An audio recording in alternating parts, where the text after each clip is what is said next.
Hello and good afternoon, everybody. Good afternoon, drivers. Today is October the 27th. We've got a little bit of weather out there. There's a lot of scattered showers going through the Midwest right now, through the South Dakota area, Kansas, Missouri. And as you get farther west over to Denver, you actually got snow over there. These conditions can deteriorate very quickly. So keep your eye on the weather, keep your eye on the forecast, and make sure you're keeping a close eye on all that stuff. Along the Santa Fe I-40 corridor, we also got some snow. And keep in mind, through these areas, especially through the winter time, when you see snow, you can say it's safe to assume that you may see high winds as well. So make sure that you're going on your state that you're going to be traveling through, especially Wyoming and Nebraska, and everything along the I-90 corridor tends to have the most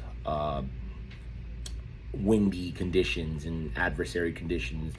Keep in mind that wind and ice do not mix. You're on a skating rink getting blown by 70 mile per hour winds.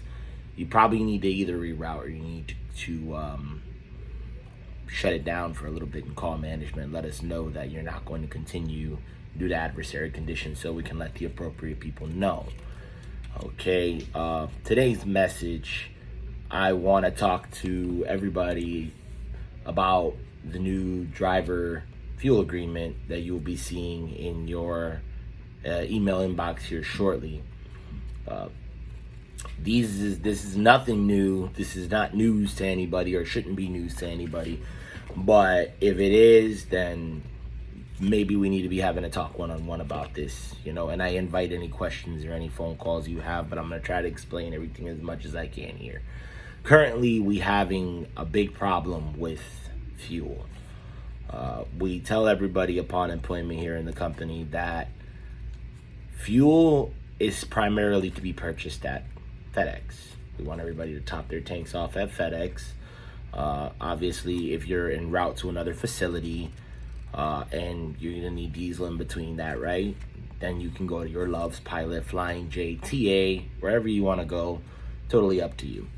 My rule of thumb is I tell everybody, if you see it get down to a half a tank, that should be your empty tank, right? Because you never know what's coming up ahead, right? What if a winter storm or something of that sort develops quickly and it causes I-70 to shut down and you only have a quarter tank of diesel? Some of these storms have been known to hold people on the side of the road for days, right? You think a quarter tank of on an idling engine is gonna hold you up for 3 days? Think again. Not the case. So I encourage everybody to not allow your tanks to get below the threshold of half of a tank. So you should be able to fill up at your preferred travel centers when you reach a half a tank. What we don't want people to do is fuel up at your travel center after you just left FedEx about an hour ago. The market value of these can be upwards of $1 extra per gallon, which adds up quickly when you think of 50 trucks. It takes 150 gallons every single day, $1 per each one of those gallons. Do the math. It's not good. Furthermore, FedEx issues these T-Check cards, and part of our contract states that we are supposed to use and utilize these T-Check cards primarily at the FedEx facilities. So we've told everybody this. Again, this is not breaking news. Fuel management is the driver's responsibility 100% of the time. We're not out there with you. You're out there. We get a report about this at the end of the week, every week. And it's just simply gotten out of hand, So now we're going to be enforcing it with this document that's going to be coming out, letting everybody know. I encourage you to read through it, top, back, left, right. It's not anything that you don't already know. Okay? If you would prefer to fuel up at the travel centers, understand that you will get money, you will get points, and you'll get a lot of them. But 3 cents per mile is fuel management, which we imagined that everybody was doing very well at one point. So we're going to be enforcing those 3 cents per mile.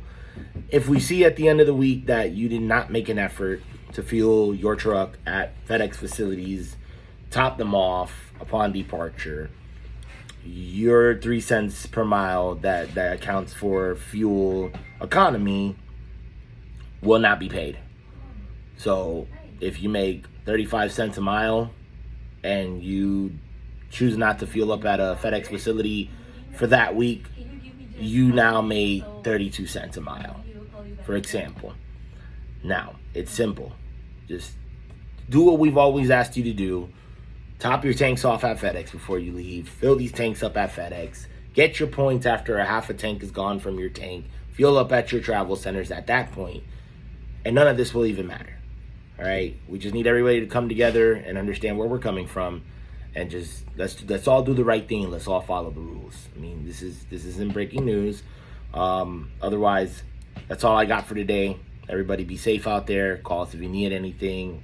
And have a good day.